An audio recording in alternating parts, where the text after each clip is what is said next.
Welcome to Max Asian. Fame isn't everything. On Netflix, there are dramas that arrived, did something extraordinary, and left without almost anyone paying attention. Series that didn't get the right launch, that coincided with something bigger, or that simply got buried in a catalog that keeps growing. This top is for them. 10 Kdramas already on Netflix that deserved far more than they received, and that if you give them a chance today, you'll most likely be unable to stop. But before we begin, it would mean a lot if you took a moment to leave a like and subscribe to the channel. Thank you so much for your kind support. Number 10. A Virtuous Business. In the Korea of 1992, talking about sex out loud was already too much. So imagine 4 women from a rural town deciding not just to talk about it, but to start a door-to-door adult products business. Han Young-suk, Oh Gi-um-hee, Seo Young-bak, and Lee Ju-ri have nothing in common except that they're all looking for something more independence, more purpose, more than what the society of their time allows them to have. A Virtuous Business is a comedy that knows exactly what it's doing.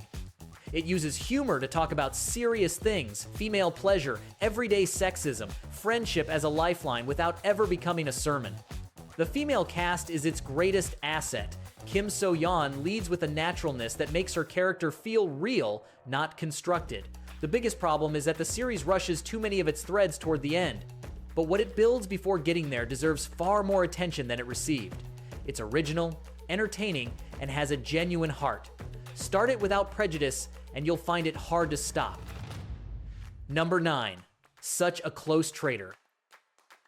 Jang Tae-soo spent his whole life building one skill, reading people better than they know themselves. He's Korea's most respected criminal profiler, the man who walks into an interrogation room already knowing things the suspect hasn't confessed yet. But no amount of training prepares Tae-soo for what he discovers one day, that his daughter, whom he raised alone from the beginning, may be linked to the murder he's investigating.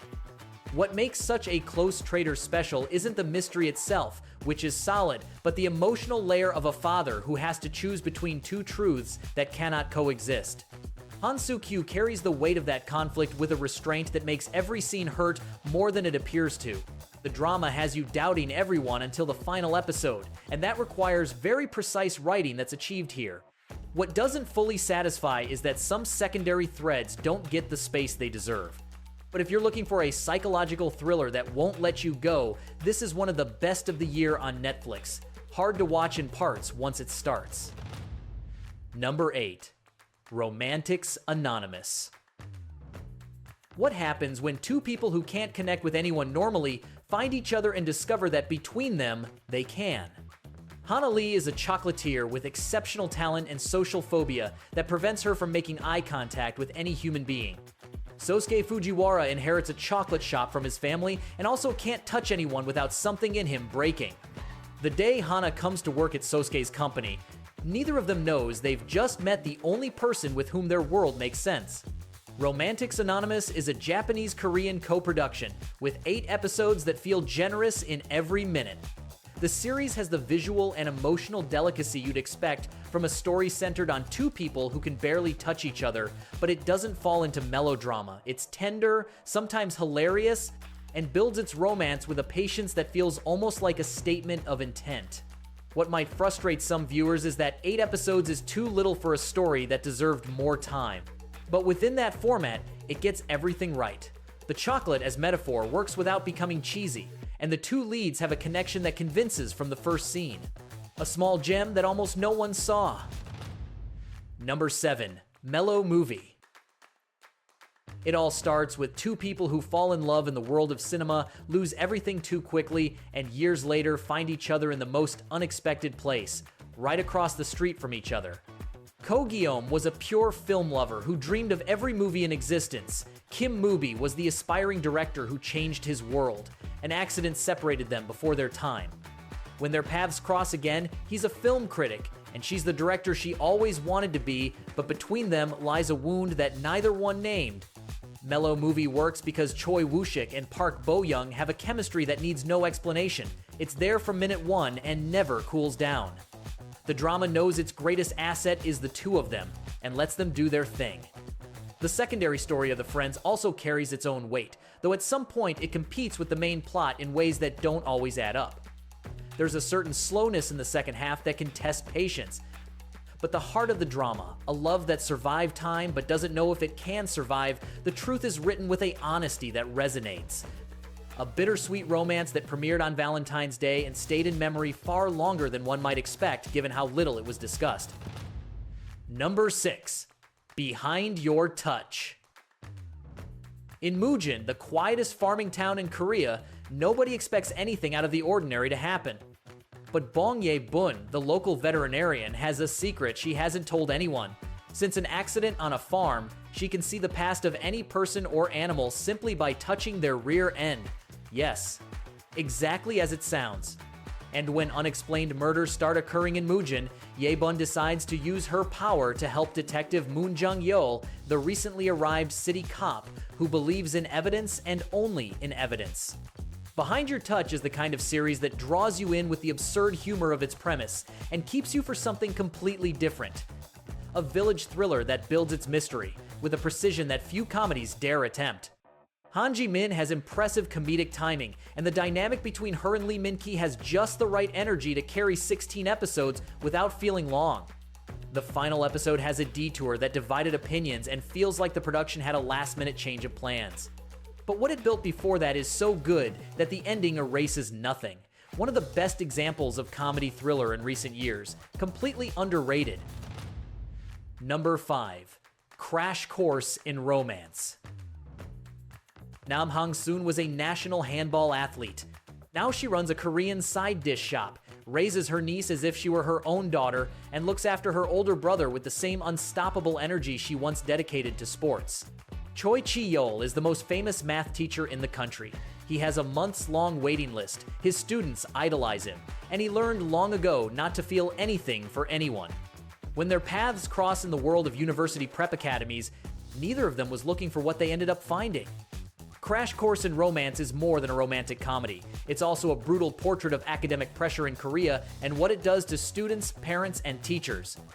Jeon Do-yeon and Jung Kyung-ho don't just have good chemistry, they have the kind of mature acting that makes their romance work, even when the script puts unlikely obstacles in their way.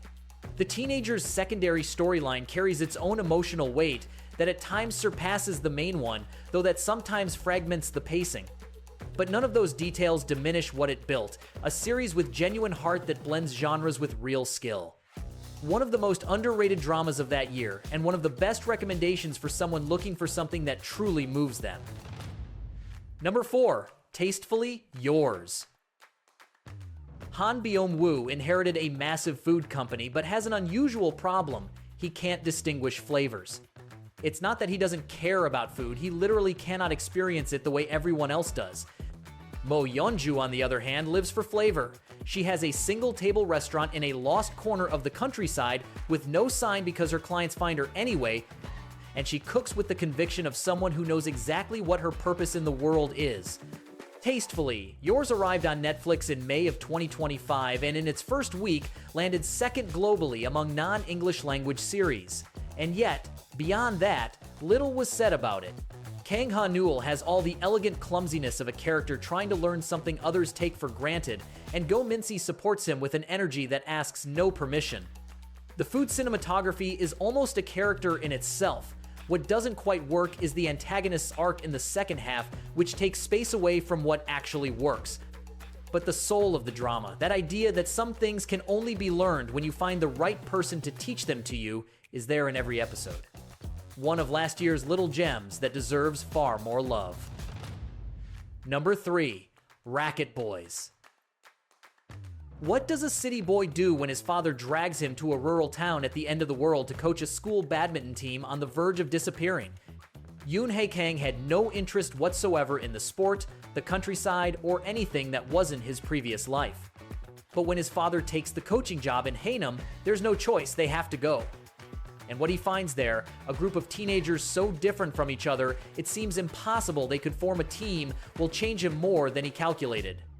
Racket Boys is the family sports drama many people missed because nobody talked to them about it.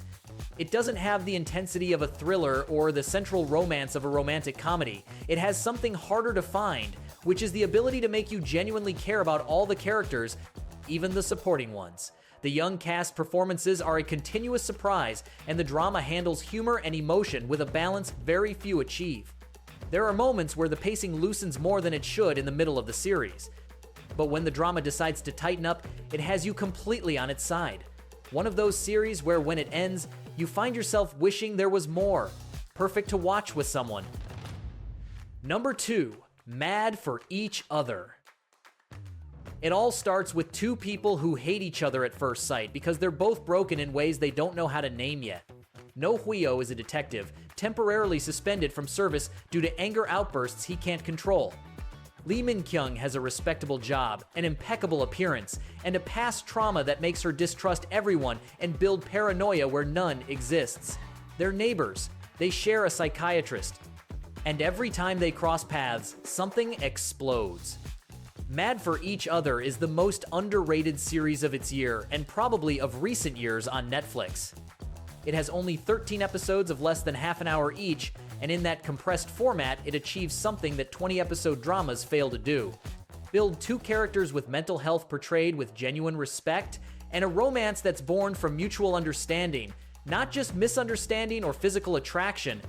Young-woo and Oh Yeon-seo complement each other in a way that makes every scene together worthwhile. The only problem is that 13 short episodes is far too little for a story that had much more to give. But within that space, it's almost perfect. Romantic, funny, and honest about what it means to heal while learning to love someone. It enters the list as an urgent recommendation. Number 1, Typhoon Family. In the Korea of 1997, when the IMF crisis swept away entire family dreams, Kang Tae-pung was the last person anyone would bet on to save a business. Young, carefree, more comfortable in a nightclub than a boardroom.